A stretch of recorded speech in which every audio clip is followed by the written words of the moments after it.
Olá, meus colegas médicos e todos interessados pela saúde, sejam bem-vindos novamente ao Estar Médico, o local onde nos reunimos para conversar sobre o futuro da medicina, sobre os acontecimentos e tratar sempre de pontos que são importantes para todos nós que vivemos a saúde num sentido mais amplo.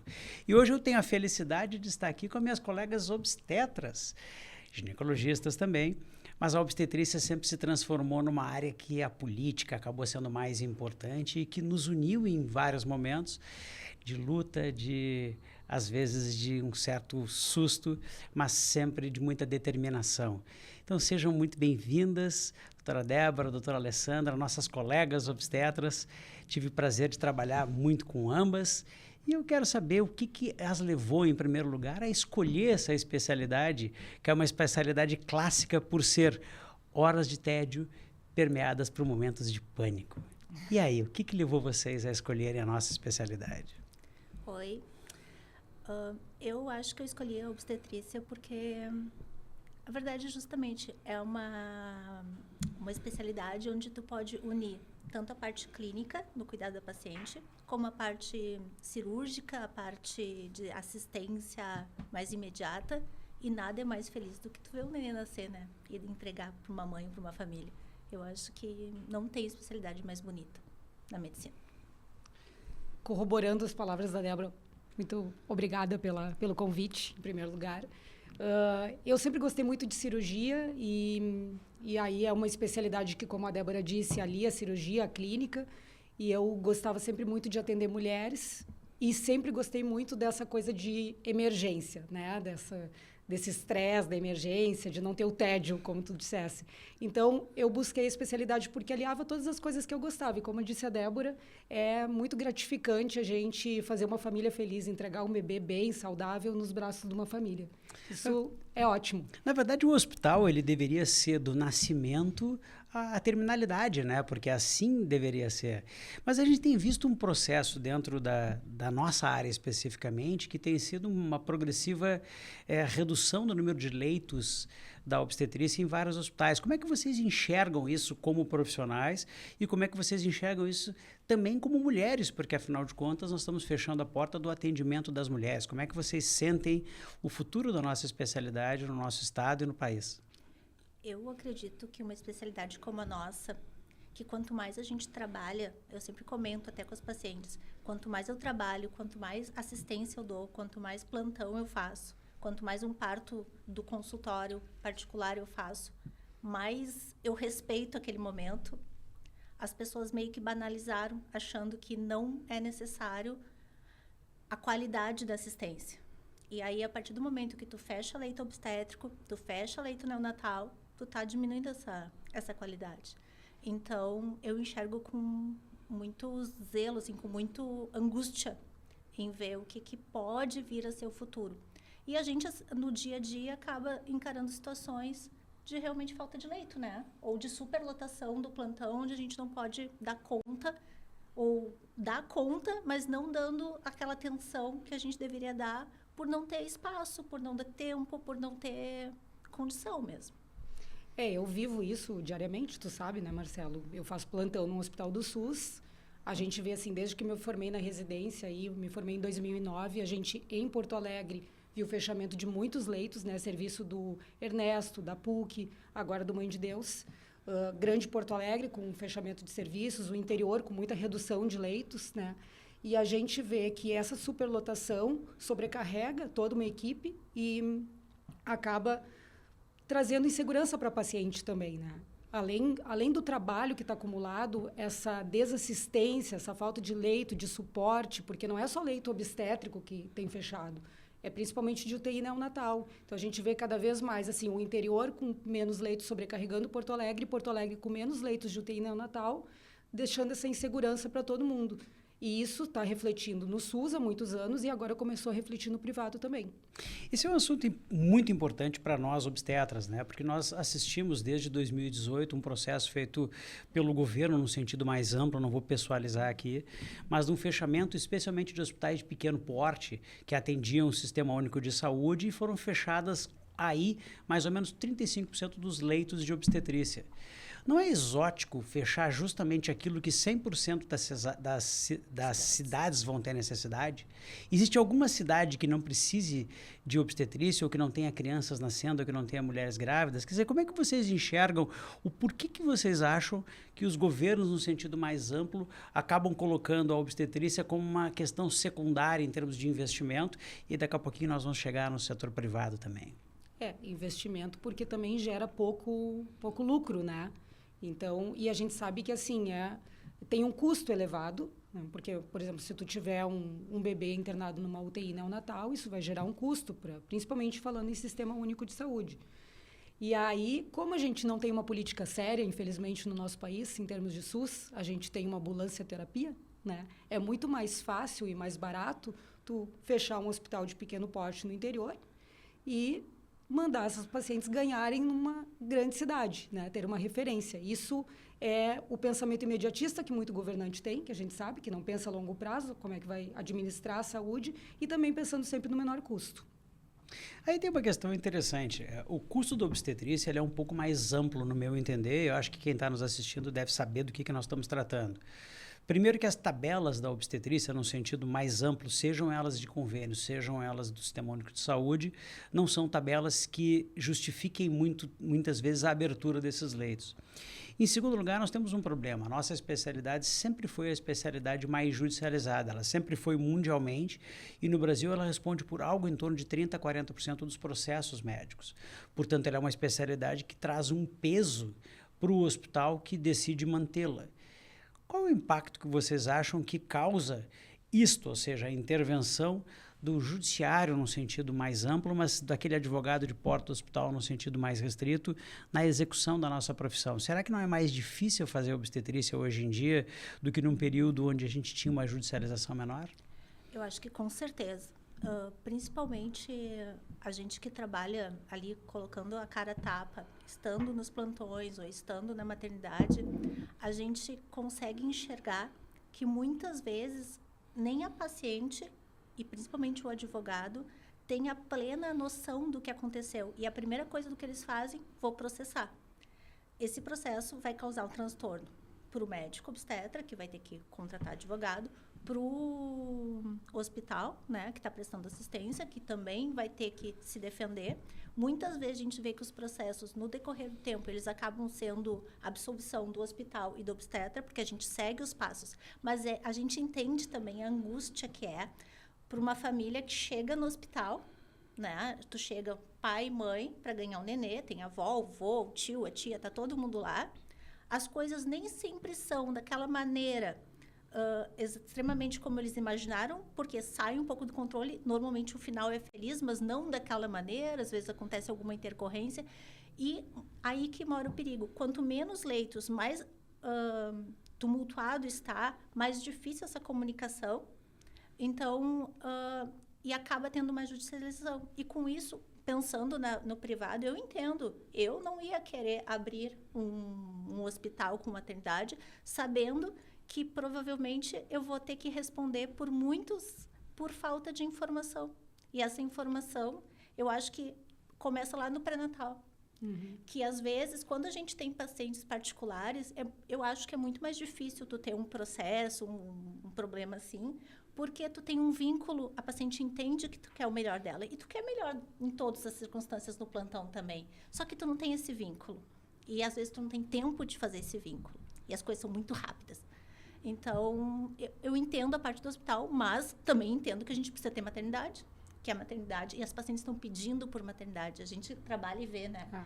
E pegando esse gancho da Débora, né, que falou do pré-natal e essa falta de informação, então a gente sabe que, e de novo eu vou falar da precariedade que eu acho que é o sistema de saúde do nosso país, né? A gente vê, por exemplo, em Porto Alegre, o que aconteceu? Foi tirado o especialista do posto de saúde. Uhum. Então, o pré-natal é feito por um generalista ou por uma enfermeira e a paciente chega lá na ponta sem a informação necessária, com muito mais insegurança. E, além de tudo, a gente tem fenômeno de internet agora, com o Google. As pessoas acham que tem mais informação e tem muita informação falsa. Tem muita gente se atravessando na especialidade, né? A gente discute muito isso sempre, né? doulas e outras coisas, e pessoas que fazem um curso lá no final de semana e acham que sabe mais do que o obstetra, que está se dedicando há muitos anos. Então, toda essa insegurança sobrecai sobre essa família, né? E que vai ir para um lugar que tem uma estrutura muito precária e vai botar a culpa sempre em quem? No médico, né? De qualquer coisa ruim que acontecer. Ou seja, quando dá certo, muitas vezes é graças a Deus, e quando dá errado é culpa do médico. Exatamente. Mas a senhora... Eu costumo dizer, desculpe te atravessar, que a gente sempre está errado, até quando a gente está certo. Eu entendo. Deixa eu entrar nesse ponto, que é um ponto importante. Me parece, e acho que nós vamos concordar nesse ponto, que a obstetrícia é, de todas as especialidades, com uma certa paridade com a psiquiatria, a especialidade mais politizada. E em sendo uma especialidade politizada, isso sempre tem alguém que se beneficia com isso. Sempre quando se cria um problema, tem alguém que apresenta uma solução. Então, a gente tem, por exemplo, a senhora citou a questão das doulas, que eu conheço perfeitamente os trabalhos científicos. E eu sou perfeitamente favorável à existência do trabalho da doula. Acho que ela vai acrescentar, porque os trabalhos científicos assim demonstram. Mas sempre me parece que as doulas que a gente vê aparecerem com mais força são justamente aquelas politizadas e que têm uma posição confrontativa com os obstetras. Será que não seria importante a gente ter menos político, um pouco mais de ciência? Será que não seria interessante a gente não se preocupar tanto com o ganho, talvez se preocupar um pouquinho mais com o bem atender dessas pacientes? Será que uma politização menor e um conflito menor dentro da especialidade não tornaria mais interessante para os próprios hospitais manter a obstetrícia aberta? Não só a politização, né? Mas também, falando fora do SUS, mas no privado, é uma especialidade que tem um mercado ao redor dela muito grande, né? Então, a gente tem ali consultoras de várias questões, de amamentação, aí tem fotógrafo, então tem muita gente ganhando dinheiro com essa rede toda ao redor da obstetrícia. E tem muita gente que está ali fazendo um serviço de doula para ganhar dinheiro e não para prestar assistência que deveria, porque a doula, no sentido, né, inicial do que deveria prestar, ela é boa, ela é benéfica, ela ajuda, ela seria uma pessoa importante na equipe se ela fizesse o trabalho que ela teria que fazer, que nasceu para fazer. Como eu acho que são as maiorias das doulas, né? A gente, infelizmente, quem se destaca, de quem que a gente acaba reclamando, são dessas politizadas, dessas que estão aí a público gritando e fazendo campanha. Mas a gente trabalha, e eu conheço, tu conhece também, várias doulas muito boas e que realmente a gente indica porque a gente não tem nada contra. A gente só não quer. Eu não me meto no trabalho da doula. Eu não me meto no trabalho da enfermeira. Eu não me meto no trabalho do anestesista. Eu não quero que se meta no meu. Deveria ser uma equipe multidisciplinar mesmo, né? E aí a gente vai naquela estrutura que deveria ser, né? O que é o sonho da gente lá no SUS, né? Que tivesse uma equipe completa e que desse toda assistência, que as pacientes tivessem, por exemplo, um anestesista disponível para fazer a analgesia do seu parto, para elas terem uma experiência boa. Só que aí a gente vai no custo. E aí o custo sempre tem que ser pequeno. Então, tu vai de qualquer jeito, que nem, assim, a gente está fazendo plantão e muitas vezes está acontecendo uma obra do lado do leito que a paciente está em trabalho de parto, porque o centro obstétrico não pode fechar.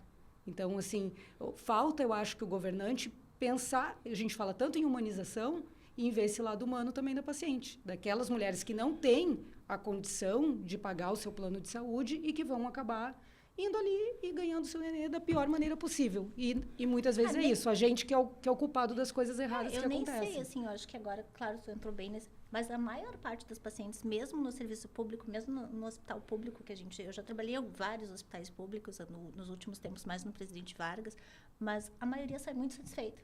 Porque a gente consegue... a equipe inteira, né? A equipe de enfermagem do nosso centro obstétrico é muito boa. A equipe médica, e as pacientes às vezes não sabem, né? A mesma equipe médica que trabalha no Presidente Vargas, no Hospital de Clínicas, no Santa Casa, no Moinhos de Vento, no Mãe de Deus, no Divina... Nós somos os mesmos em todos os lugares. E a gente não muda. O que acontece é que, normalmente, a gente não tem vínculo, a gente cria o vínculo na hora. Mas a maioria está satisfeita. Só que basta uma estar insatisfeita ou por questões particulares ou por questões que realmente não funcionaram naquela maneira...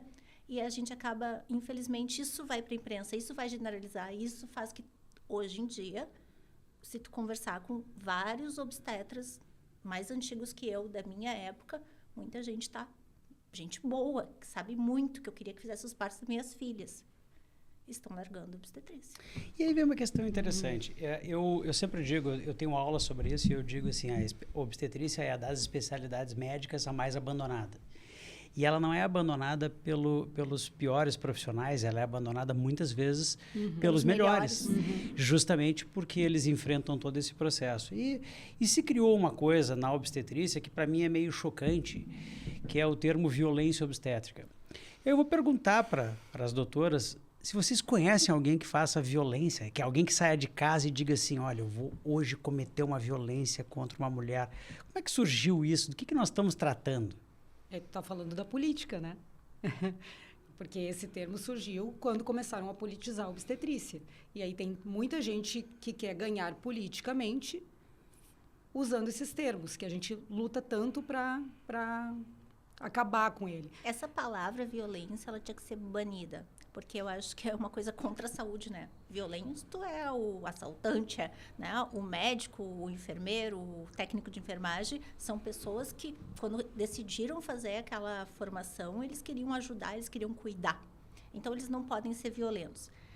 Aí se criou, dentro da obstetrícia, eu me formei em 2005 na residência.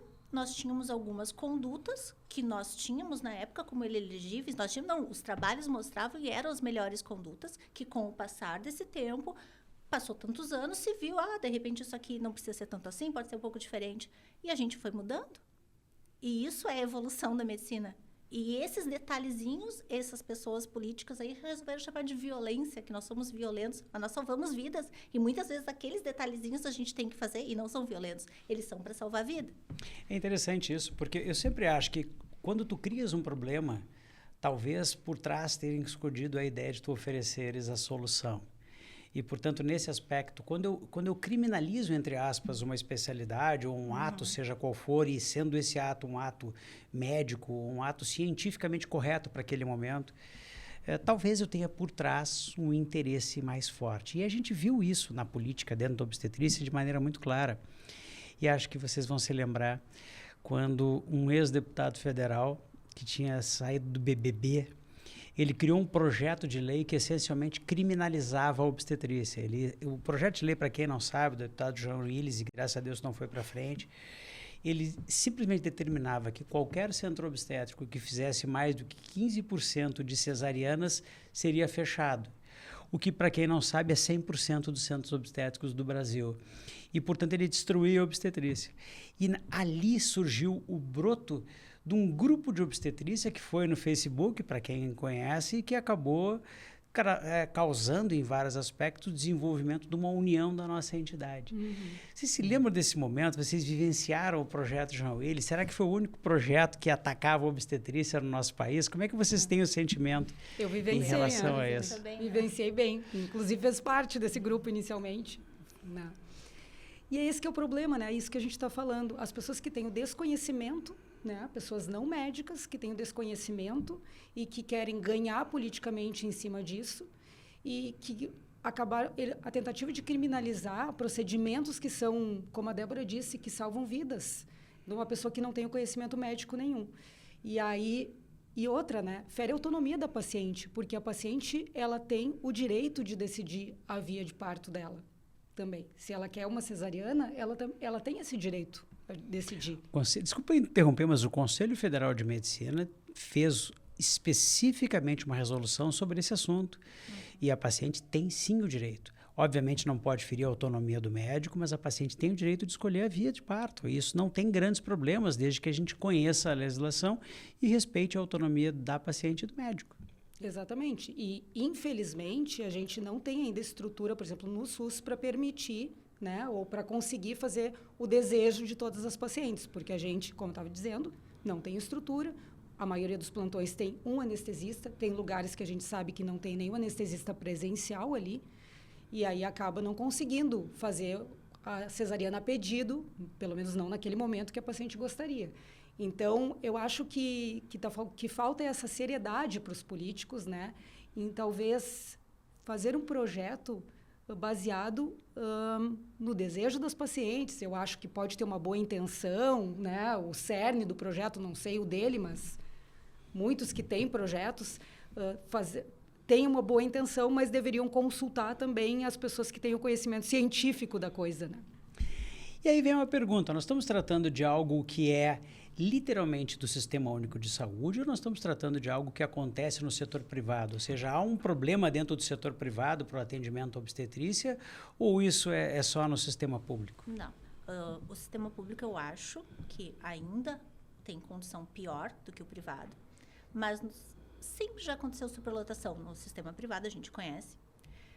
E desde que, infelizmente, as enchentes de maio agora, que fecharam a maternidade do Hospital Mãe de Deus, esse desejo materno nem sempre está conseguindo ser cumprido nem nas pacientes privadas, porque muitas pacientes acabam indo para o Hospital Divina Providência e eles estão superlotados, sobrecarregados, e não é por falta de vontade nem do obstetra da paciente, nem do plantão lá, mas por falta de leitos, as coisas não conseguem ser como deveriam ser. Então, as pacientes estão todas tipo SUS, virando emergência. E isso não é justo, né? Numa cidade como Porto Alegre, que é uma cidade referência. Nós temos muita vontade que o que foi nos prometido, que teve uma comissão de obstetras ali que formaram para tentar salvar o céu da Mãe de Deus, foi nos prometido que agora no primeiro trimestre de 2025 esse hospital volte. Então, a gente está esperando que volte mesmo essa maternidade. Vai abrir uma hora agora também, na Hora Teixeira da Santa Casa. Pode ser que dê uma desafogada, mas são convênios diferentes também, então não sei como é que vai ser. Mas a gente tem esperança que o convênio não vire SUS, mas que o SUS venha a virar um bom convênio, né? Esse é um assunto importante, doutora Alessandra. Eu me lembro bem quando aconteceu o fechamento do centro obstétrico do Hospital Mãe de Deus, que na verdade o hospital inteiro fechou e quando ele retornou, a maternidade não retornou. E não foi algo que tenha necessariamente nos surpreendido, já havia rumores acerca desse processo que antecederam a enchente talvez tenha sido o momento mais adequado para isso. De qualquer forma, a gente percebeu exatamente isso que a doutora Débora falou. A gente tem uma redução que as mais importantes em Porto Alegre foram o Hospital Ernesto Orneres, depois fechou o Hospital São Lucas da PUC e acabou fechando o Hospital Mãe de Deus. E aí as pacientes privadas passaram a ter dificuldade de fazer o seu atendimento. E a gente tem acompanhado o próprio Hospital Moinhos de Vento, que oferece um excepcional atendimento com grande condição, tem frequentemente ficado sobrelotado, porque a Santa Casa, o Moinhos de Vento e o Divina Providência não conseguem resolver esse problema. Qual é o nosso futuro? Porque eu vejo centros obstétricos do Sistema Único de Saúde fechando e a gente vê com isso um acumular de pacientes dentro dos hospitais SUS. E a gente tem percebido maternidades privadas fechando. E isso produz o mesmo impacto, que é o acumular de pacientes em maternidades privadas. Como é que é o nosso futuro? É incerto, né? E assustador, né? Porque é isso, né? Se o Mãe de Deus não cumprir a promessa e não reabrir, né? E o Nora Teixeira, que a gente sabe que vai abrir, mas vai ser um hospital que vai ter um atendimento restrito, e a gente sabe qual é o fenômeno que a gente viu, assim, ó, desde lá da pandemia. Só me intrometendo. Nora Teixeira abre centros de maternidade com os mesmos leitos de UTI neonatal da Santa Casa. Não abre um leito de neonatal. E a gente precisa, quando a gente fala em abrir Mãe de Deus, é abrir CO e neonatal. Sempre que a gente fala no serviço, né, maternidade, é UTI neonatal e centro obstétrico, né? Então, a gente perdeu não só o lugar de nascimento, mas referências de UTI neonatal, que é um problema muito crônico do Estado, né? Então, como eu estava dizendo, o que a gente vê desde a pandemia é os convênios diminuindo. Então, a gente vê que muitas pacientes perderam o convênio, né? Muitas pessoas perderam o emprego, começaram a ter mais empregos informais, e aí não tem o convênio. Então, isso já vinha sobrecarregando o SUS. Ou então, assim, os convênios que eram um pouco melhores, que davam atendimento, por exemplo, no Moinhos de Vento, foram trocados por convênios que são mais baratos, e aí eram muito atendidos no Mãe de Deus, que o Mãe de Deus tinha acordos interessantes com os convênios, e no Divina Providência e na Santa Casa. E aí, o que acontece? Com o Mãe de Deus fechando, e a gente está falando aqui de Unimed, porque tinha um grande volume de Unimed que era atendido no Mãe de Deus, essas pacientes foram para esses outros hospitais, e a gente tem vivido isso diariamente. A gente não consegue, por exemplo, se a paciente tem desejo de cesariana, e a gente não consegue deixar uma cesariana agendada para essa paciente. A paciente tem que ir de emergência, né? Isso gera toda uma insegurança, porque aí de emergência, a gente sabe que vai ter mais riscos, pode ter alguma complicação, né? E aí é uma bola de neve que está acontecendo. E a gente sabe de muitos colegas que não conseguiram, por superlotação desses serviços, atender seus pacientes no serviço. Os pacientes tiveram que ir para o SUS, uma paciente que tem convênio. Então, é de muita insegurança o nosso futuro. E a gente está falando de Porto Alegre, mas, assim, a gente pensando em Grande Porto Alegre, que hospital privado que atende obstetrícia na Grande Porto Alegre? É verdade. Não existe. Né? E aí é interessante, porque os obstetras se uniram naquele primeiro momento, a gente criou um núcleo de obstetrícia fora do sindicato, e todas vocês foram partícipes da criação do primeiro núcleo de especialidade de um sindicato, que foi o núcleo de obstetrícia do Sindicato Médico do Rio Grande do Sul, que foi uma promessa de campanha cumprida, e a gente fez um trabalho, no meu entender, significativo. Quero saber qual é a experiência que vocês tiveram dentro do núcleo e como é que está a ação do nosso núcleo hoje em dia, como é que vocês vislumbram isso? A minha participação no sindicato foi realmente só dentro do... mas basicamente dentro do núcleo de obstetrícia. A gente teve várias ações importantes, todas, a maioria encabeçadas por ti, né? As campanhas de Salve o Centro Obstétrico, as apresentações da especialidade para os residentes. A gente teve... Projeto de parto do parto seguro. Então, e nós estávamos trabalhando agora até há pouco, até um tempo atrás aí, ainda nessa linha. Hoje a gente foi... Acho que estamos fora do núcleo. Eu não sei mais como é que anda o andamento do núcleo, mas é um núcleo que a gente precisa e é um núcleo que está aí, né? Se esse núcleo não for forte, eu não sei o que vai ser da obstetrícia, porque eu acho que quantos projetos de doulas, de parto seguro conseguiu ser aprovado no interior, quanto obstetra conseguiu trabalhar mais tranquilo, a gente precisa que isso volte. Eu fui do Embrião, né? O Fórum Obstétrico, era esse o nome do grupo, né? E participei contigo desde o início, né? Da criação do núcleo. A gente era muito atuante, eu acho que foi o núcleo mais atuante do sindicato, eu acho que foi o que fez crescer muito a atuação do sindicato. A gente atuava em várias esferas e protegendo o colega e brigando pelo colega por condições de trabalho, junto com o obstetra, de manter o pediatra na sala de parto, né, que foi uma atuação conjunta que a gente teve, todos os projetos de parto seguro, e a gente veio vendo ao longo dos últimos 3 anos o enfraquecimento das pessoas que estavam nesse núcleo, que para mim culminou com o fechamento do CO do Mãe de Deus, que eu acho que quando o CO do Mãe de Deus fechou, a gente não via atuação forte do nosso sindicato, e por isso que eu fiz aquele vídeo, né, que viralizou, que teve muitas views, que a gente conseguiu um espaço em mídia que não estava acontecendo, e qual a minha surpresa, que uma semana depois disso, nós todos fomos retirados desse núcleo, né, por novas lideranças, e que a gente não sabe muito bem como é que está a atuação, né? Até há pouco tempo, mas agora eu lembrei, nós estávamos atuando, ou tentando já meio difícil, mas nós estávamos tentando atuar ainda pelo núcleo, assim que a gente soube que a maternidade não ia abrir do Mãe de Deus. Então, nós estávamos pedindo reunião, e nada era feito até que um dia nós fomos sair. E aí, nos resta atuar como obstetras, e a gente continua fazendo isso. Então, assim, eu dei entrevista, a gente tem um grupo forte, né? Tem obstetras muito fortes ali, não sei se posso citar nome, mas acho que sim, a doutora Mirna foi uma pessoa muito importante, junto com a direção do Mãe de Deus. Eles foram sempre muito receptivos com nós. Tomara que... A gente conseguiu, inclusive, ter reuniões, né, esse grupo de obstetras, né, que a gente faz parte, reuniões, inclusive, com alta direção lá do Mãe de Deus, e a gente conseguiu extrair essa promessa, né, de no próximo trimestre reabrir. As irmãs Tomara. Vai acontecer. É um prazer enorme falar com obstetras, falar com vocês duas, que são obstetras de primeira linha, são minhas colegas.